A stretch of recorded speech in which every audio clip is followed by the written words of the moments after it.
You're listening to Podcast PXN, PlayStation, Xbox, Nintendo.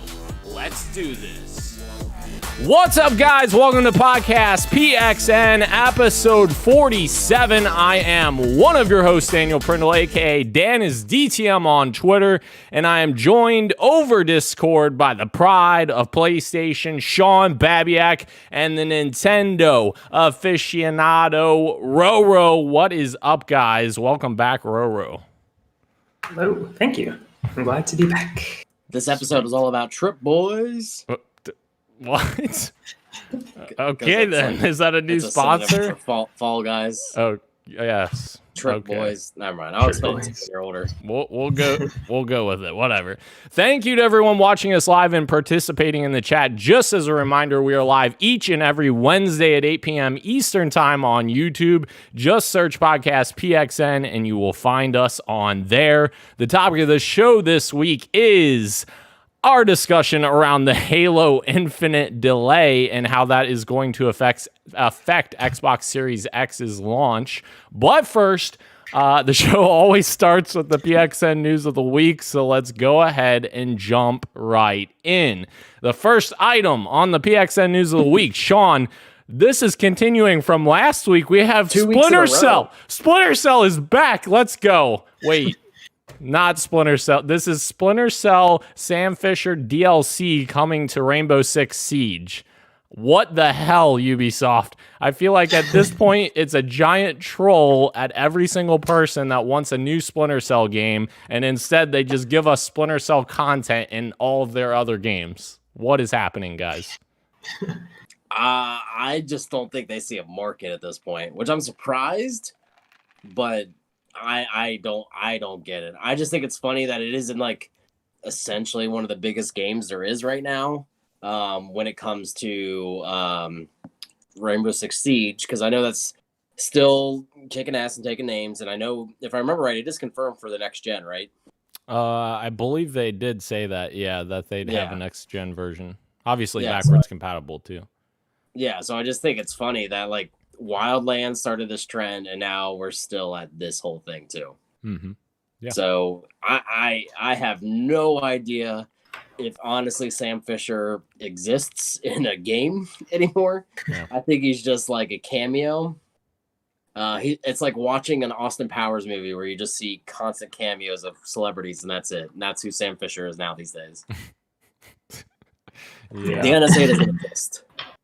We're going to get to the point where if they actually announce a Splinter Cell game, that we're going to think it's going to be like they keep putting him in different games. That we're like, he's like crying wolf at this point. Like, I would love to see. I hope that he does come back, but it's crazy. Like Sean was saying, that all the different games they keep putting him in, but his own. Mm-hmm. And the next one is a mobile game coming out. I can't think of the name of it, but it has a bunch of Ubisoft characters in it. And something, I think it's a Ubisoft Legends, or I don't know what it's called. Something weird. Yeah. But and the other crappy thing is this trailer that they did. Michael Ironside isn't even voicing him. Like, that's freaking Sam Fisher. What happened to Michael Ironside? Is he not doing it again? Or that's what I thought. Like, I thought after the release, was it Blacklisted? Yeah, that's the name. Blacklist. They like publicly commented like how they actually did want him, but unfortunately due to like cancer, like it really kind of screwed with his schedule type thing. And it's like, okay, well, from what I remember reading, his cancer has essentially went into remission. Yep. So it's like, why can't he at this point? Yeah. I don't know. It's an interesting question, but if Splinter Cell does return, he better be the voice, or else we riot.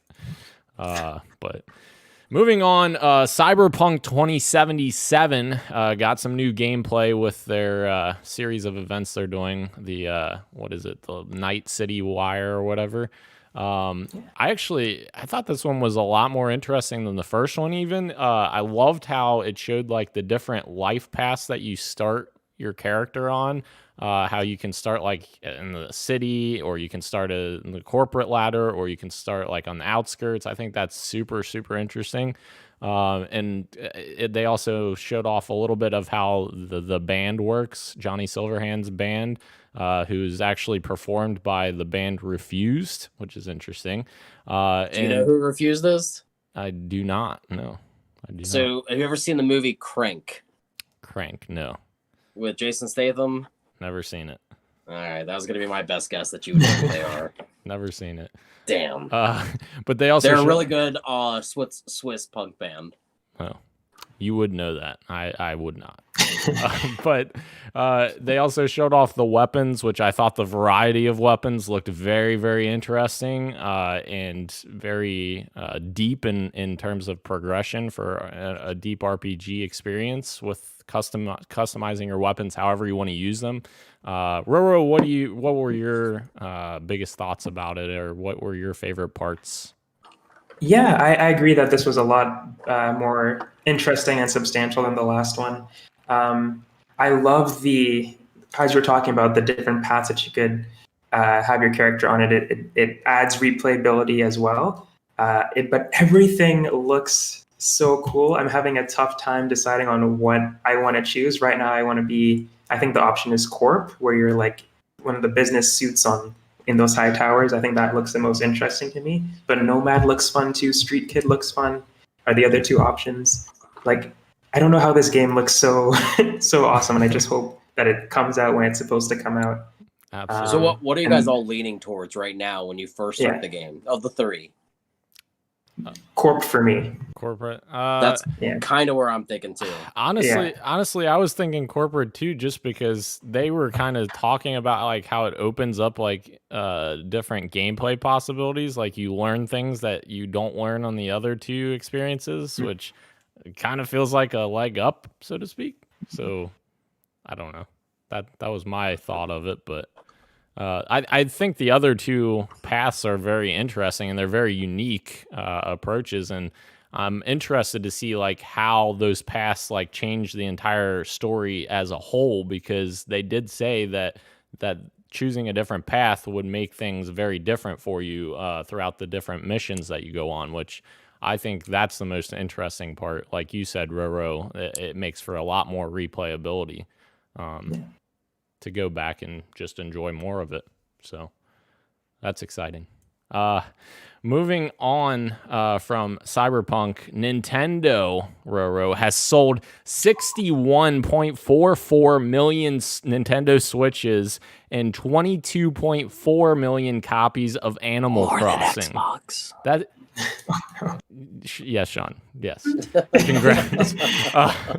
20. We're not in the console wars here.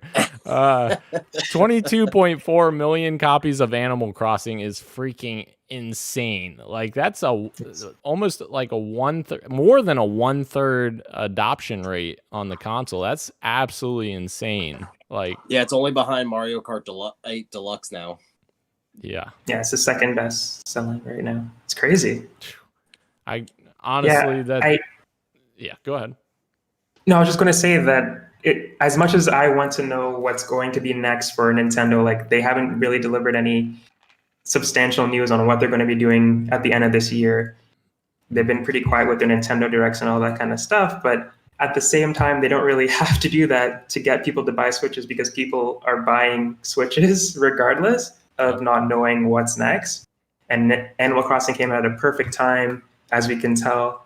Not only is the game good, but it came at a perfect time with all this quarantine stuff going on. And if you go onto like Best Buy or most websites, the Switches they're sold out everywhere still. And there's like Twitter's dedicated to let people know when a Switch is available, and they like go in like minutes. It's crazy how much it's still selling. Yeah. I agree. It is insane. And you have to commend Nintendo going from Wii U, which was one of their worst consoles ever, to the Switch, which has just taken off. I mean, it's done insane numbers. So now it's just weird to think, like, back when it launched, like, I just thought it was so weird when people didn't own Zelda.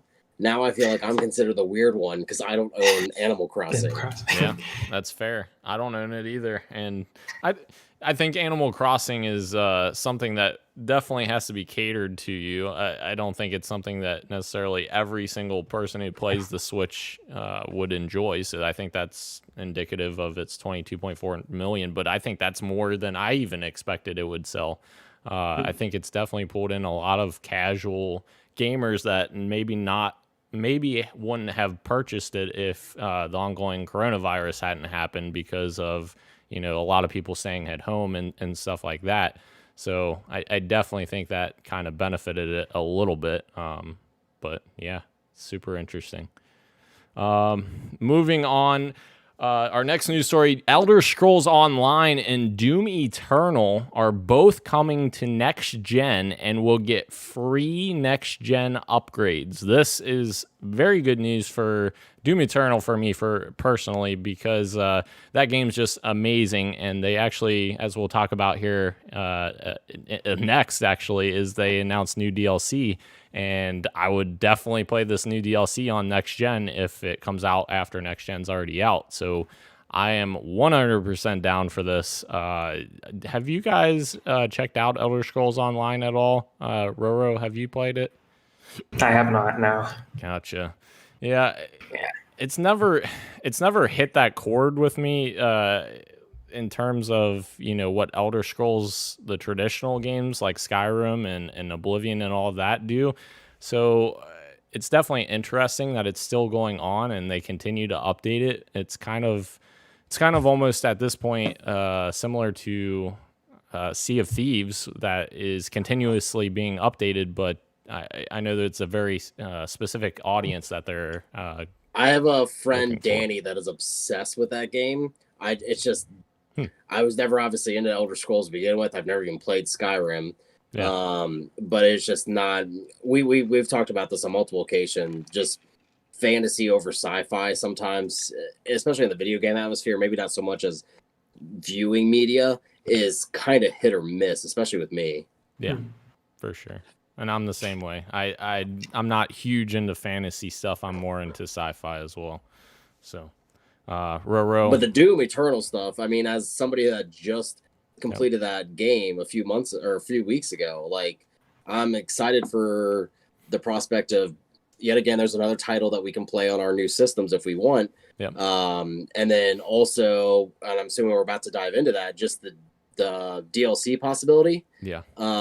Like, that is going to be something that I am actually highly interested in, not because I care about the story, but because I just want to rip more demons. Yeah. And we can move into that while we're talking about it. Doom Eternal DLC, The Ancient Gods Part 1, implying there's another part coming, is coming August 27th. Or, I'm sorry, the announcement's coming August 27th, the full trailer. They've just shown a teaser as of right now, but definitely, like you said, Sean, I'm very interested in that. Roro, I don't think you played Doom Eternal as far as I remember. Not yet. I played the 2016 one. Yep. I wouldn't say the first one, but I played the 2016 Doom. I loved it. I just haven't picked this one up yet, but now seems like a great time to finally try it out. Yes, and maybe it's on sale all the time. Yeah, I don't know as far as maybe Steam, because I know you like to do PC gaming and stuff like that. Yeah. But I know it's on sale a decent amount of time. And even if you get it on PS4, like if you get it on sale on PS4, Roro, you'll get a free upgrade on PS5. Yeah, that's true. Yeah, so, yeah, that's a win-win. But For yeah, sure. I love that they're doing that. Yeah. I think it's cool that they're doing a standalone DLC, like part 1, part 2, and kind of it seems to be more like a Far Cry Blood Dragon type of experience, more so than a traditional expansion that expands on the story. It looks more like it's its own thing, so to speak. It doesn't really look like it continues on to the end of Doom Eternal, which is fine with me. I'm cool with completely different experiences, so it's very cool. Moving on, I feel like we have news on freaking Remedy or Control every single week. I don't know. Well, this is a good way to segue into great additions to next gen to kind of poor additions to next gen. God, yeah, not good. Control is getting next gen versions of the game, but only for Ultimate Edition owners that will get that upgrade. I know we've talked about this before for other games, but man, this just feels very slimy in this day and age, just because, all of our games are backwards compatible anyway. So if you didn't want to release a new version on the next gen consoles, you didn't have to and just let people play backwards compatible. But the fact that, if you're going to make a next gen version right at launch for a game that came out over a year ago, I don't know, man. I feel like it needs to be included. It just doesn't feel. This feels as slimy as the NBA 2K21 deal that they're doing, where if you buy the Ultimate Edition or like the $99 edition, they'll give you a free upgrade to next gen. But if you buy a regular version of the game, you don't get that, and it just does not feel well or sit well with me, especially with NBA, because they're putting Kobe Bryant on the $99 version of the game, and you're essentially saying, like, in my opinion, that's just very disrespectful to Kobe's legacy, because you're putting something so awful attached to a copy of the game that has him on it, Like, I feel like he should be, like, celebrated and say, hey, he's on every version of the game, and also you get a free upgrade no matter what version you buy. But yeah, I don't know. Not good. Roro, it's not good. It's not good. We talked about, like you were saying, with 2K and those guys before, but like, to play devil's advocate. Like, if people weren't already doing the free upgrades, how would we feel about this stuff? I feel like with PS3 to PS4, they had like a lot of remasters for, like, even Uncharted. Like, I bought Uncharted on the PS3, and then they did the collection.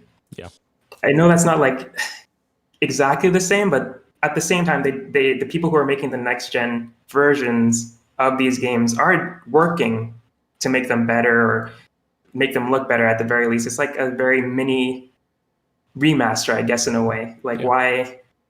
I'm having a hard time explaining it, but at the same time, you definitely have a great point there. I completely agree with you that I feel like the narrative has changed around that since then, because we did get games like Destiny that came out on 360 and Xbox One. Yeah, and that is completely fair.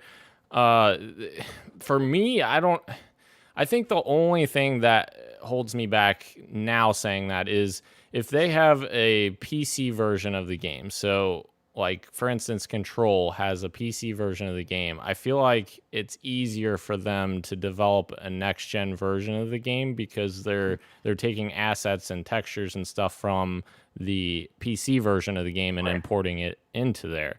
So that's a very fair point, Roro, that you're bringing up, that we have paid $60 twice before, many times.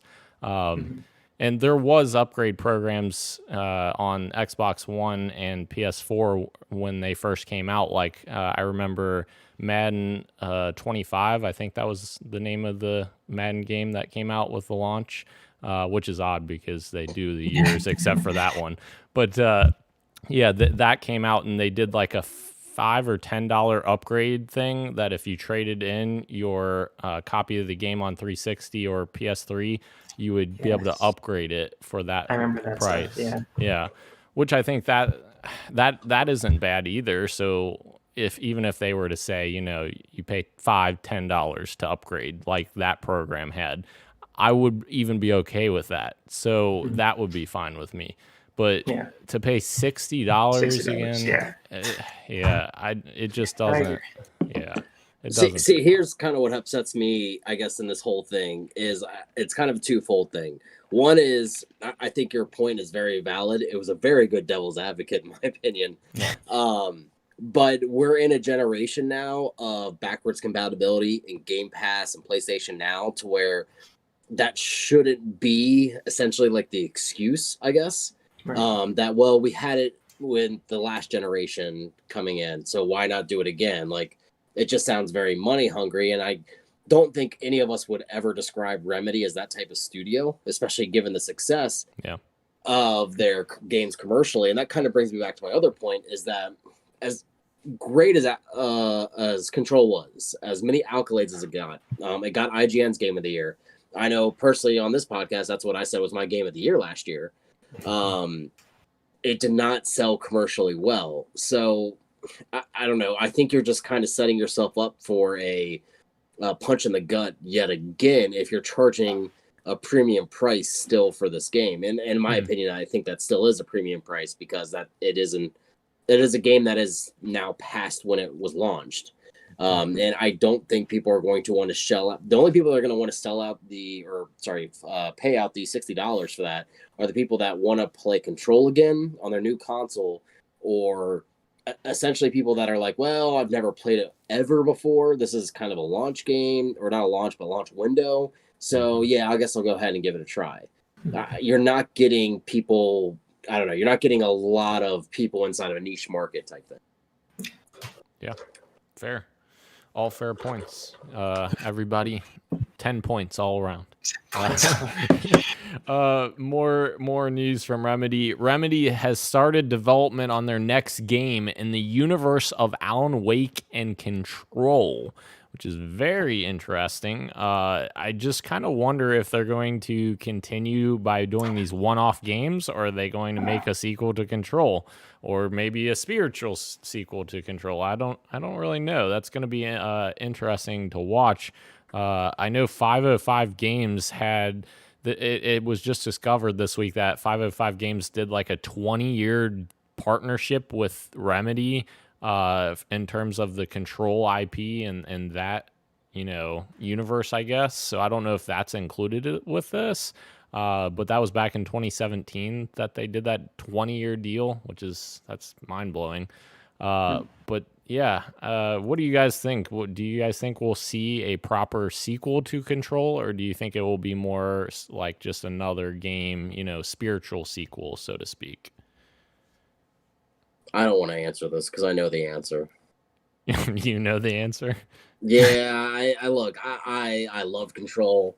I personally think Alan Wake's just a little too overrated, my opinion, but I still love the universe that they were able to create.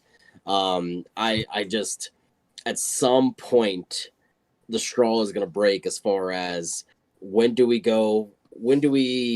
find that balance between commercial success and like review success, editorial success, that type of stuff.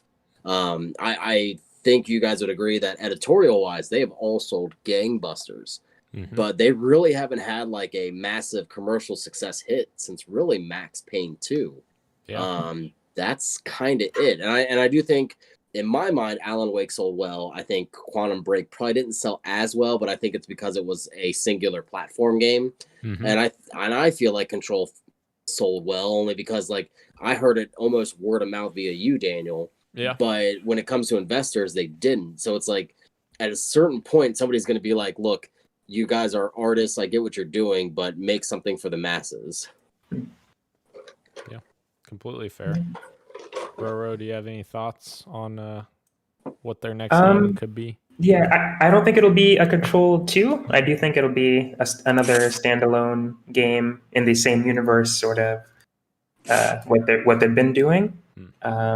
I think it's cool what they're doing with the shared universe. It's kind of like M. Night Shyamalan with Glass and Unbreakable. It's cool to see that like build as they put out new games and stuff like that. But I do agree with Sean as well.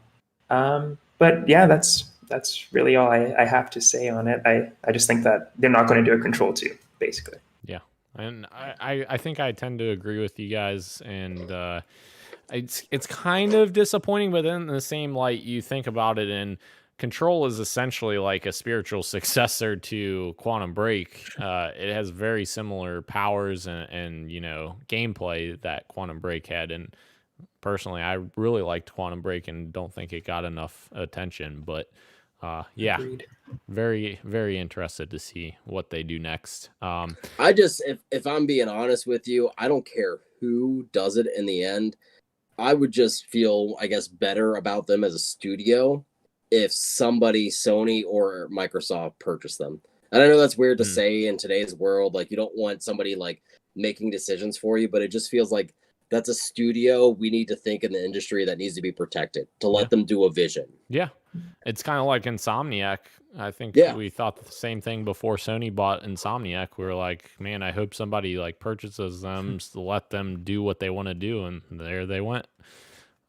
So yeah, moving into PlayStation, actually, PlayStation held their State of Play event last week, which actually held some Remedy news, guys, and Control news, which was the Alan Wake themed expansion for Control that is coming August 27th. And that is going to be interesting to see how they tie it into Alan Wake, because my goodness, Alan Wake is a very confusing story, but it's interesting because you're just like, you're so mind melded and so like confused by the whole thing that it's so good. So I'm interested to see how they tie it into Control. So, and we're dead. What the heck was that? I dropped something. Oh God, I almost peed myself a little bit there. You know. All right. Sorry. Oh, you're good. You're good. But kind of my highlights, and you guys can talk about what your highlights were. There was a lot of announcements, and there was a lot of stuff that we had already seen before as well. But I think my highlights were Crash Bandicoot 4. I think it looked really good. And I've never been a Crash Bandicoot fan, but this looks really good, and the art style looks really good, and I think it kind of sends all the right messages for that game. And also, I think Hitman Trilogy on PlayStation VR, that actually sounds very cool. And was mine. That was definitely one of mine. They first announced it, and I was like, wait, are they gonna do like a weird third person thing and you're gonna like watch your character in VR? Because that'd be weird. And then they showed it and I was like, oh, this is first person, and oh my God, that looks awesome.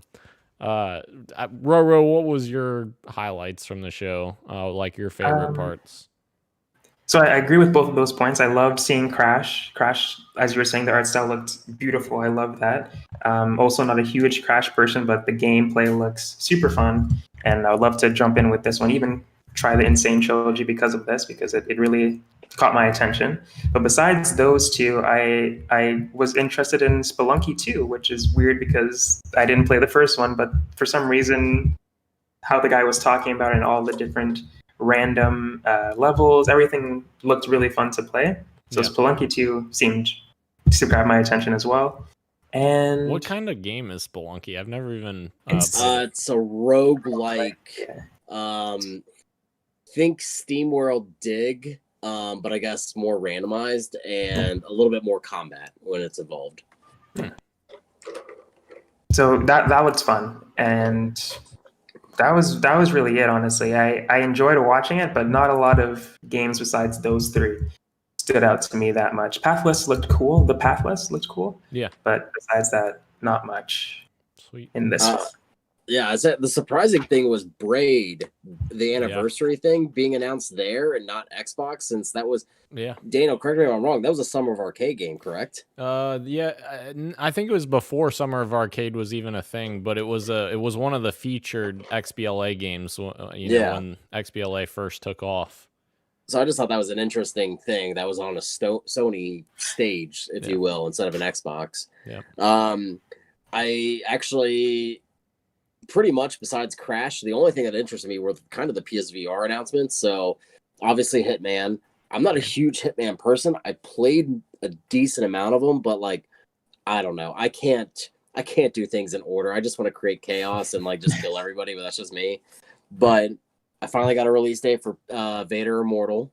So stoked for that, August 25th. So that's definitely, I'm still curious on the pricing for it because I haven't even looked to see what it. I think it's what did you say? I think it's $30 total. Okay. Yeah. I think because I still have yet to buy Iron Man VR, but I feel like I'm more comfortable with the Vader Immortal than I am Iron Man at the moment. Yeah. Just be prepared for a less than 3-hour campaign. Which is fine, in my opinion, when it comes to VR. I don't need an expanse. Like, I thought it was really an odd choice when Borderlands 2 was re-released for PSVR, because that's like a 100-hour game. Like, I can't imagine playing that in VR. I think I might die in that sense. Definitely. But yeah, I would say as far as third party goes, it really made me, this will sound bad, it made me less excited for Godfall, and I know that's going to make Daniel happy. Yes! Let's go! So like we didn't really, I don't know, we haven't been shown too much of this game still. I mean, I still think it looks pretty, but like I don't know, maybe I'm just getting a little bit more attachment with Marvel's Avengers, which by the way, Roro, congrats on being broke now since Spider-Man was announced after we said so. Oh God. So, but I don't know, I just feel like if I'm already like still on the teeter-totter when it comes to Marvel's Avengers, Godfall, what does it have to offer me that doesn't, when it's kind of a similar type thing? Yeah. So I don't know. It just kind of made me think, all right, when I get my PS5, that's probably not going to be my launch game. All right, Sean, I know you didn't do this on purpose because I know you, but that led perfectly into what I was going to say about this next news story, which is Rocksteady's next game is in fact a Suicide Squad game, which showed a logo with a crosshair on Superman with a full reveal coming during the DC Fandom event on August 22nd.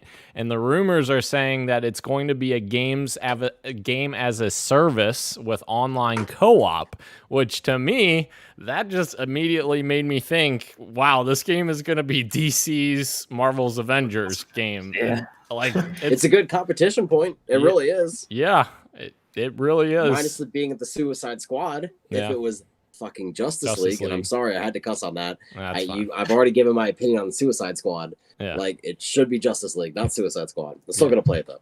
I agree, but I'm interested to see how they develop it. And obviously, Rocksteady deserves a ton of respect for what they did for Batman and the Batman Arkham series.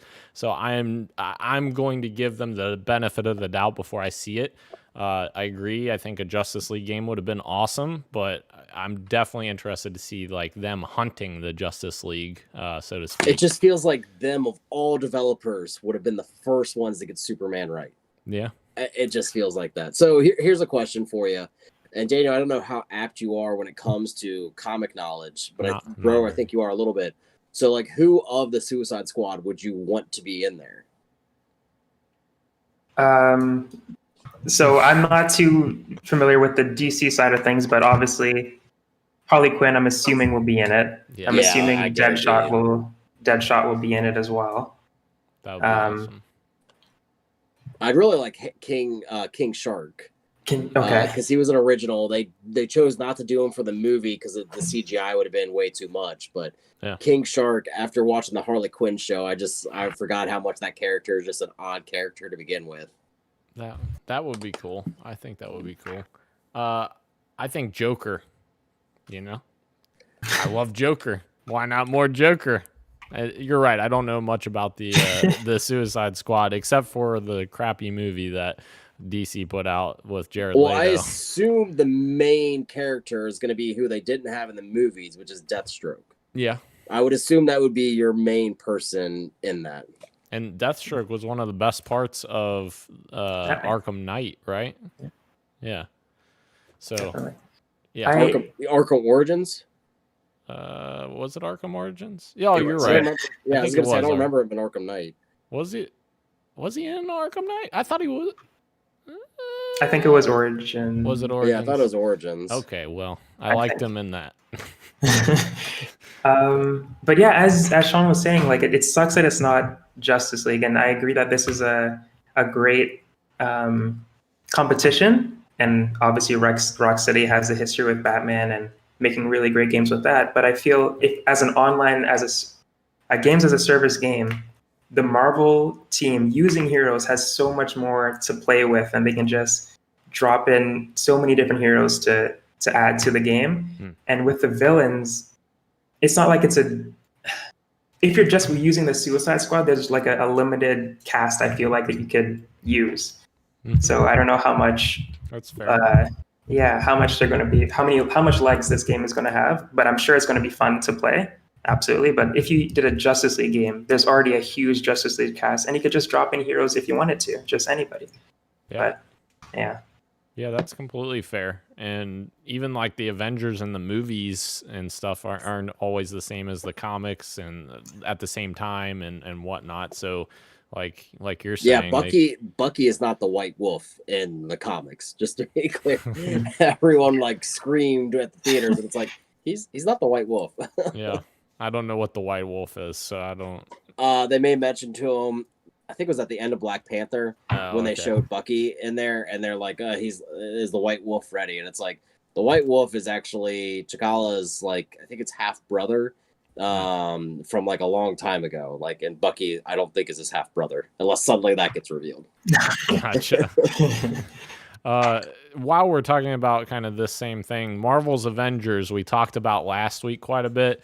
Did want to put in a little bit of a correction. So me and Sean thought that Sony owned the rights to SpiderMan on gaming platforms, but they do not actually apparently own Spider-Man on those platforms. Apparently Marvel still owns the rights to Spider-Man on digital places and comics, obviously.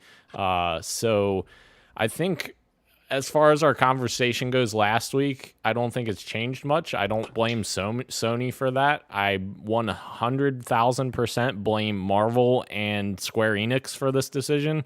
I don't think that this came from Crystal Dynamics because they're just trying to make the game. They don't care about the business side of it or whatnot. They just want to make a great game. I 100% blame Square Enix and Marvel for making this even a possibility for Sony. Obviously, Sony is going to want to get as many exclusive things as they can get to get people to come to their platform, but it's the job of Square Enix to say, no, this is the biggest freaking hero in the Marvel universe. We cannot make this an exclusive I think character. Ryan McCaffrey, even on their episode of Unlocked last week from IGN, was even talking about how, like, Sony, or even if Microsoft went down this route, they can't.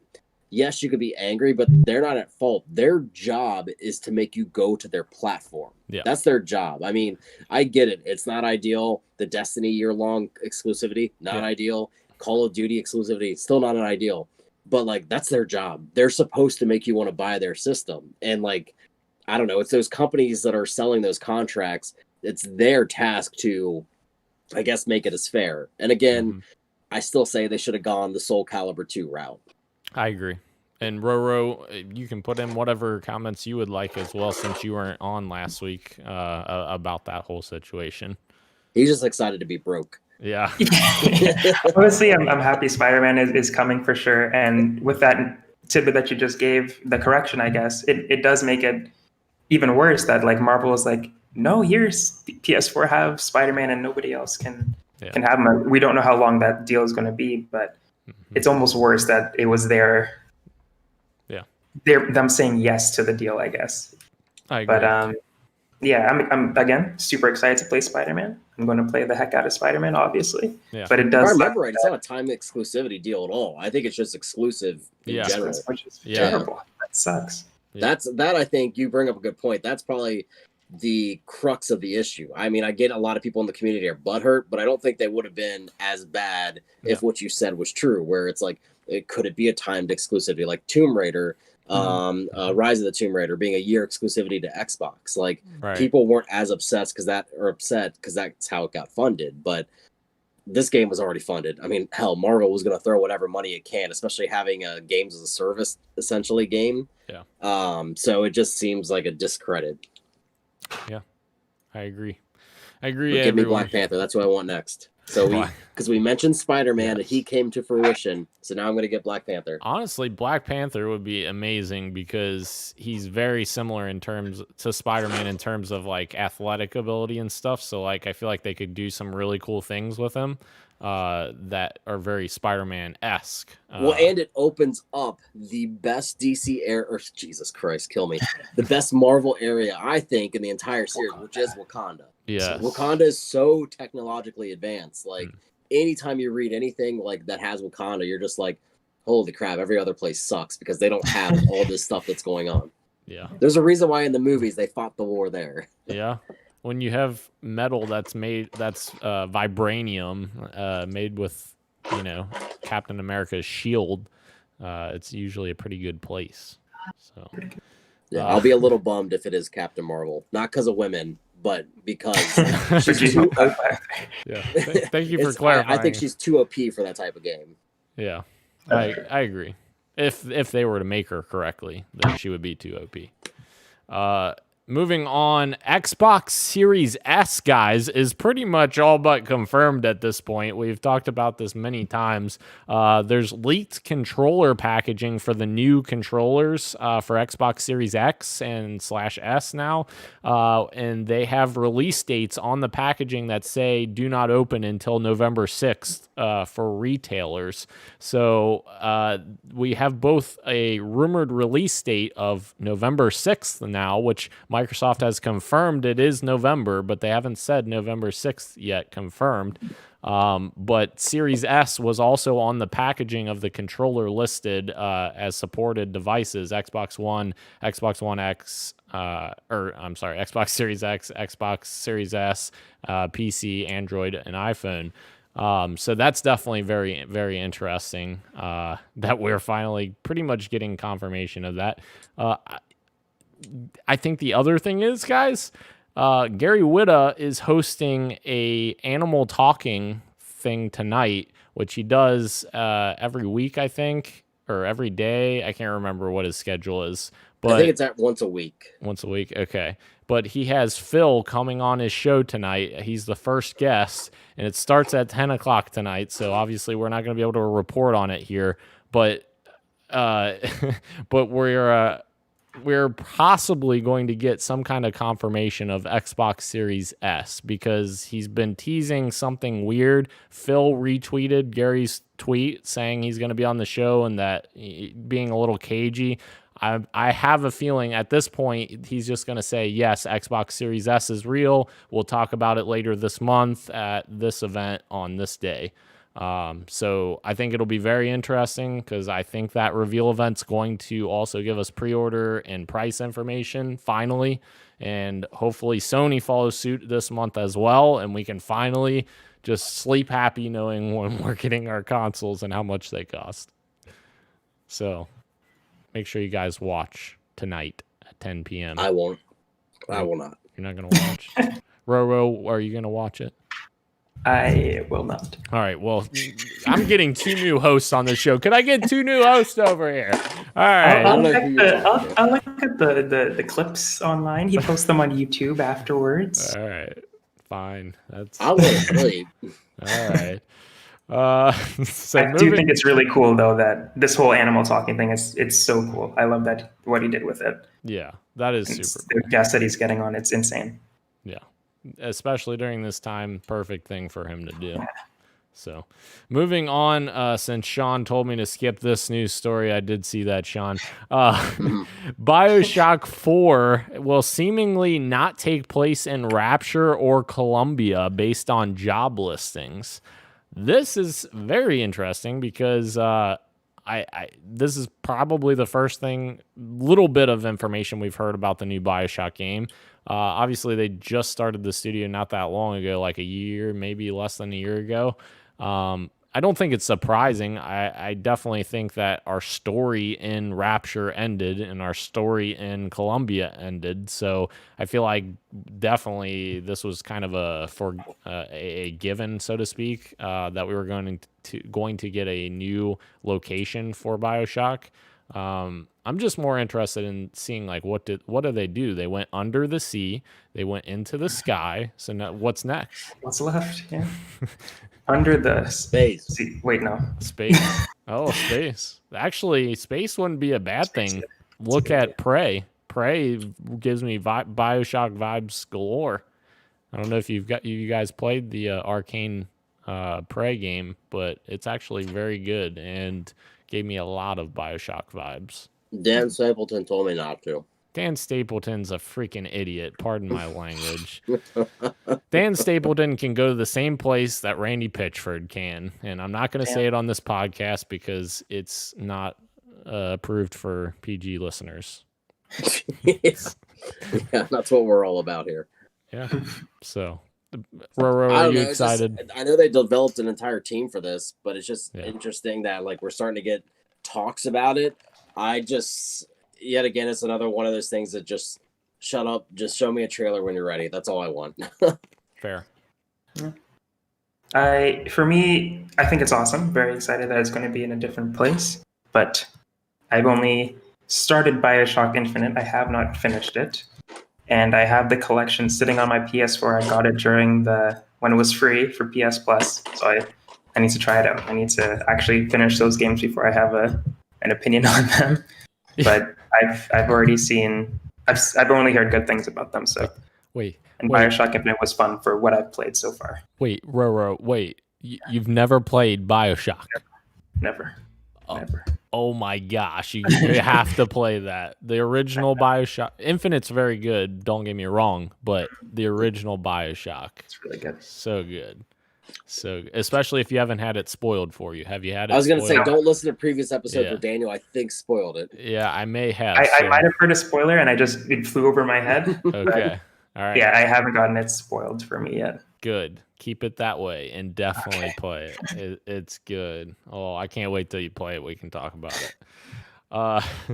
Moving on to our last news story, guys. The Last of Us Part 2 is getting a big content update tomorrow. It's coming with it a bunch of new difficulties, including a grounded difficulty, permadeath mode, and also some trophies associated with those new modes. There's some new graphics, audio, and gameplay modifiers. They have a bunch of different options, which is interesting, like 8-bit audio, 4-bit audio. That's interesting. Just some weird things. Infinite ammo. Very cool, like things that kind of change up the way you play the game, which I think is always a good thing. There's also some new additions in terms of graphics, like film grain adjustment and listening mode you can disable as well to kind of change your experience there. So a lot of nice quality of life improvements to The Last of Us Part 2. So, permadeath scares the shit out of me. What does? Permadeath. Oh, that is, yeah. Buddy. Have you ever played State of Decay? Because that game is full of permadeath. Well, yeah, but that's like not story driven. No. And I don't know. I can just imagine, like, Roro, you and I obviously playing it, but the first time you meet the dogs and they actually attack you, you're like, holy shit, you're in a panic. I can only imagine how that's going to go if I'm playing permadeath. Yeah. Wow. That does scare me as well. Imagine like getting so close to the end and then dying and then having to watch cutscenes all over again. But, that's true. Yeah, you can't fast forward. Yeah. Well, yeah, I think you can't fast forward, but you'd have to skip and all that kind of stuff, which is that's right, yeah. It's crazy. But one of my favorite things about the first Last of Us was the little Easter eggs that you got after beating the game, like the costumes that you could put Ellie or Joel in, like if you wanted to replay it after doing certain things in your first playthrough. Like there would be certain costumes that you could put Ellie in. I think there was like a Kill Bill costume for Ellie at one point. So it would be cool if they added that kind of stuff, but I do like all the additions that they're putting in as well. Grounded, I definitely want to try out. Permadeath, probably not, but Grounded seems like something I would give a try to, and definitely turning off listen mode. I always like that experience as well. And just to clarify, he's talking about Grounded, the difficulty in The Last of Us Part 2, not Grounded, the video game. Yes. So, yeah, cool. I'm excited to maybe play that game one day, maybe. If you would have bought physically Ghost of Tsushima, maybe we could talk. Oh, God. Moving on to the games we were playing. I have not continued my Ghost of Tsushima run yet. I'm terrible. But I have been playing Fall Guys, and Roro and I actually played quite a few matches, I believe, on Saturday or Sunday. I can't remember what day. The days blend together. We played quite a few matches together, and man, this game is super freaking fun, guys. I feel like this game reminds me so much of Fusion Frenzy on the original Xbox. I've had so much fun with that game, like that game show style atmosphere, and it's so good. Fall Guys, amazing. Guys, what are your impressions? Fall Guys is lots of fun. And actually, when I was playing with you, I got a win. I got a crown. I was cheering. Dang it! Yeah. Best I've gotten a second. So yeah, I love the game and it's super fun. I got it on Steam as well. Like obviously on PlayStation, it's free, but I got it on Steam and I got the collector's edition, and I got all the kudos and stuff like that. But even with a bonus that I got on Steam, I found even on PlayStation, I'm getting a pretty good amount of it. It doesn't seem crazy, like the microtransactions. It's not too predatory, so I really like that as well. The customized options as well that you have for your beans, I guess. Yeah, and they give you a generous amount too. For sure. And and I really like how there's certain skins that are behind crowns, so you have to win to get this, I guess, legendary skin. I like that to chase the wins as well. I think that's really cool. But the game is just fun. It's just as fun to lose the game as it is to win it. So that's what's really keeping me hooked. That is probably a perfect way to put it, that it is just as fun to lose as it is to win. I played with my friends Chris and Mark, and it's just comedy watching things go down. My friend Mark absolutely hates the level seesaw. He cannot get through that for the life of him. I hate that one. I hate Tail Run and the Hexagon game. Oh, because that's where I always lose. That's where I got second. I got second place 3 times, and it's always I've lost at Hexagon. And it's just like, are you kidding me? I'm so close, and I still can't freaking finish this off. The worst is when you're super high on that, and then like you fall all the way down to death. Yeah. I mean, I know we kind of talked about this last week, Daniel, but like it really feels like almost a Rocket League success right out of the gate with this game right now. I mean, it's all that I keep seeing. Like on social media and on the internet, like everyone talking about it. And I would say the only issue, which it actually got patched today, was there was some, especially with PlayStation, some like server issues. Sometimes X, as far as your jump, not registering, but supposedly those are going to be patched out, and they're actually going to introduce some game that was in the beta that hasn't been in the actual version now.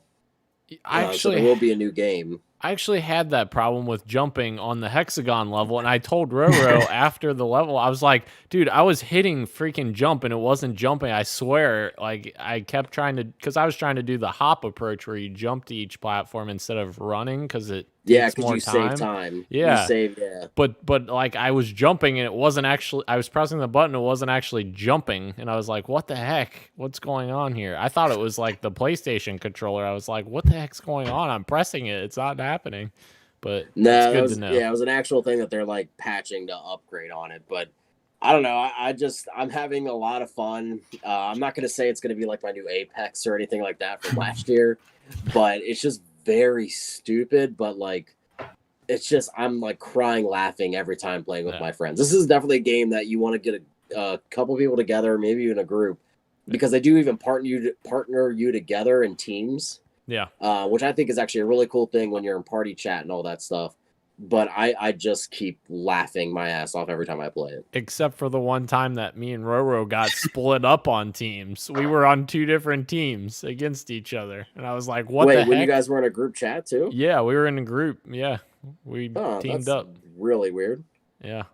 Yeah, it put us together for the match before, but then the second time they put us on a different team. Yeah. Which is weird. Because I was like, no, they're putting it in. Roro's like, we just won. I was like, oh, no. So, yeah. Roro, do you have any other games you're playing other than Fall Guys? Nothing that I really want to dive too deep into. I'm playing Animal Crossing, but besides that, not really. Not really. Cool. Sean, what other games? So I started actually my new game plus on, I think it's Jedi Master on Star Wars Fallen Order, and I made a mistake. Yeah. It is so fucking hard.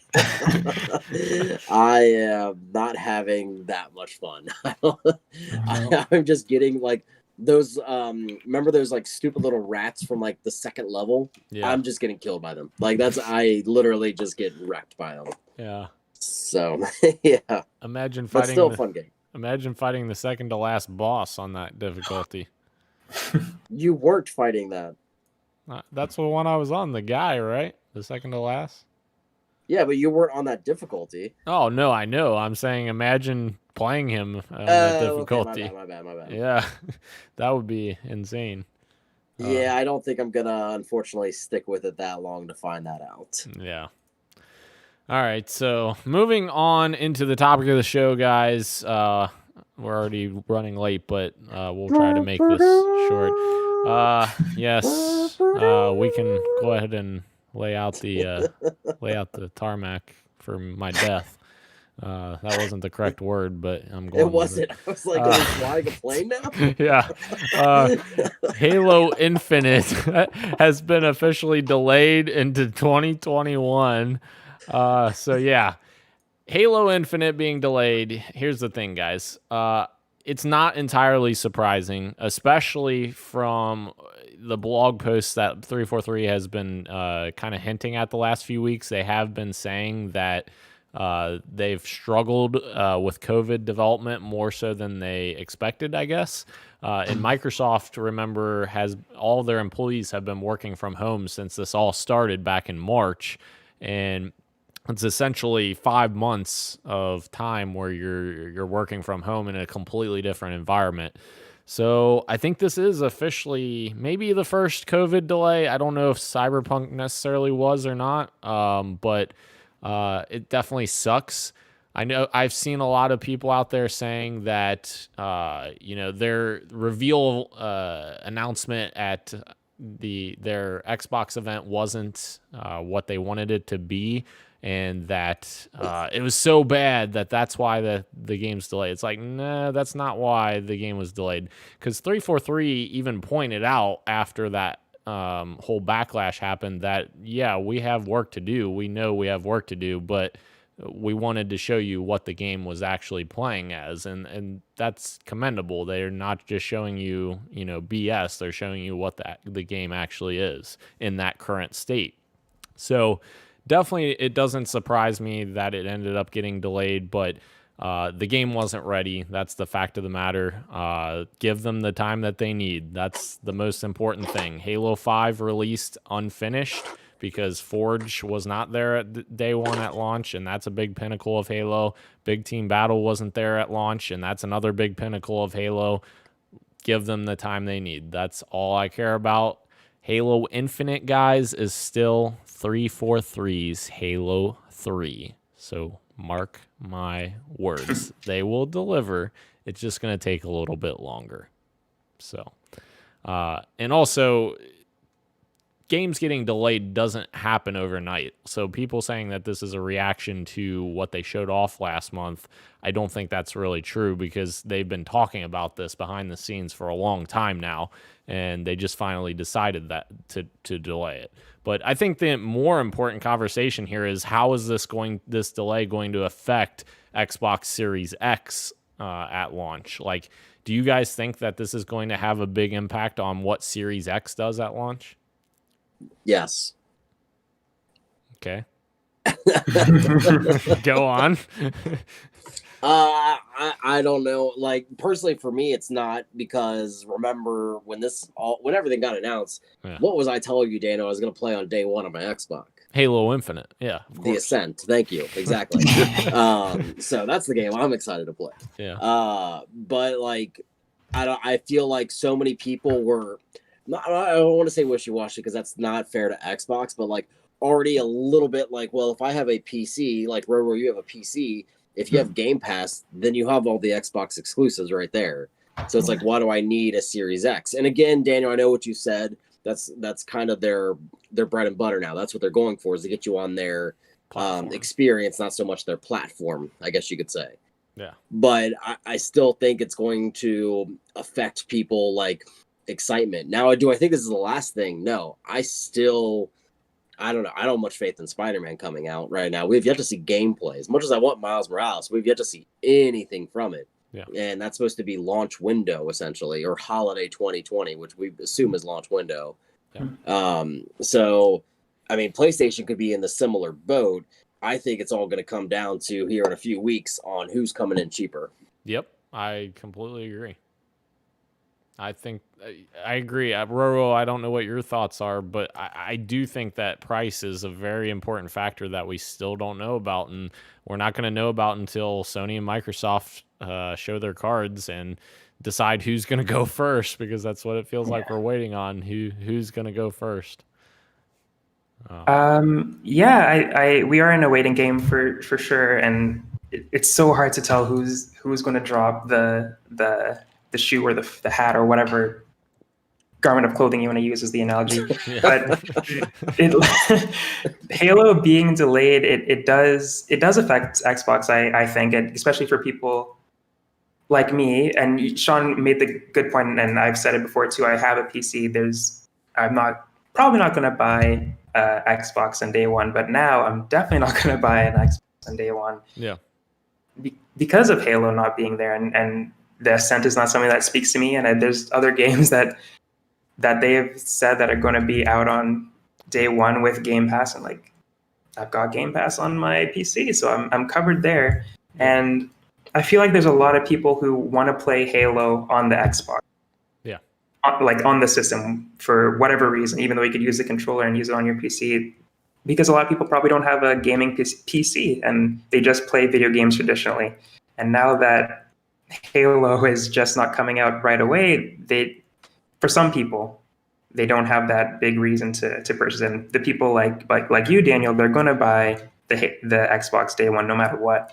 But the more casual, or the people who are buying their kids a present on around that holiday season, they're going to look at what games are on the PS4 and what games are on the Xbox, and they're going to hopefully see Miles Morales on PS4, and they might choose that over what is Xbox going to be advertising when they're releasing the Xbox Series X at holiday. What's going to be their big game to sell that system now?